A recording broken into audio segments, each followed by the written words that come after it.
how widespread are these? Is this like a lot of grocery chains across the country are doing this? Can you kind of comment on that? Yeah, a lot of them are. There's a chain called Ralph's in Southern California that I researched, and what they're doing is something a little bit different.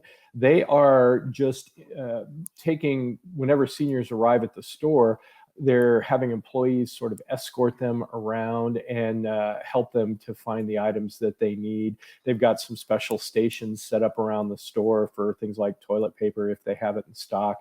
And then another thing they're doing is just ushering those seniors to the front of the line. But yeah, more and more chains are trying to do something special to accommodate seniors so that they can get the supplies that they need, and hopefully without, exposing them to somebody who may or may not have the virus. That all sounds incredibly responsible. But I know you have tips for how we can do more to help our colleagues because we're our colleagues, our neighbors, and our friends. I've been spending too much time at work. So tell us what we can do to help. Yeah, and we're not opposed to helping our colleagues either. Thank you. So, Sorry. Yeah.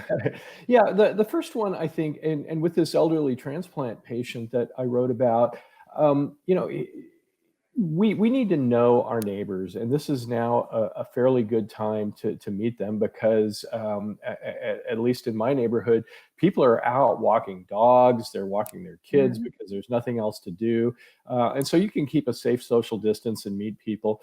But if there are shut-ins in your neighborhood, reach out to them. It's really important because this transplant patient didn't want to trouble any of his neighbors. I've heard that so often. He comes from a generation where, people were self-sufficient and he didn't have any family in town. So getting to know people who might need help and stepping in. Um, the second thing is to sort of make a list of what might be needed. You know what you need in your own house. Chances are an elderly person or a shut-in near you needs it as well. Yep. So check in with them, find out, is there anything you need, and be specific too, because if you say, "Hey, can I get you anything?" They're going to say no.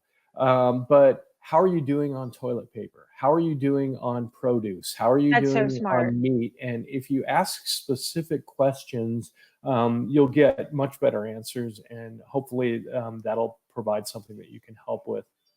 Um, and then connect resources to those in need. Again, with this transplant patient, I was able to, within about an hour after the story posted, was able to connect him with some social service resources here in the Phoenix area that were able to help him. And they're actually now checking in with him and his wife regularly. And so there's a lot of resources in communities, and just being able to get people the help that they need.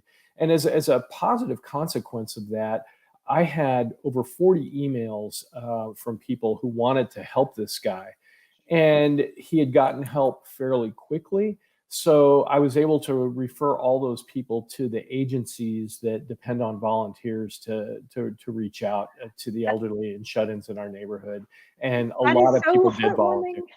Yeah, Yeah, that's great. Um, it's really gratifying to write a story and then have people respond and get the guy help he needs. But to have agencies contact me and say, "Oh my gosh, we've had so many people step up to volunteer," that's just really that's what we're going to need to get through this crisis. Amen to that. I want to point out for our readers' benefit, and I'm sure we'll be putting the links to some of this stuff in our Facebook comments. But I want to mention I saw on the Dallas Morning News website they have two buttons at the bottom of almost all their coronavirus stories. One says "I need help," one says "I can help."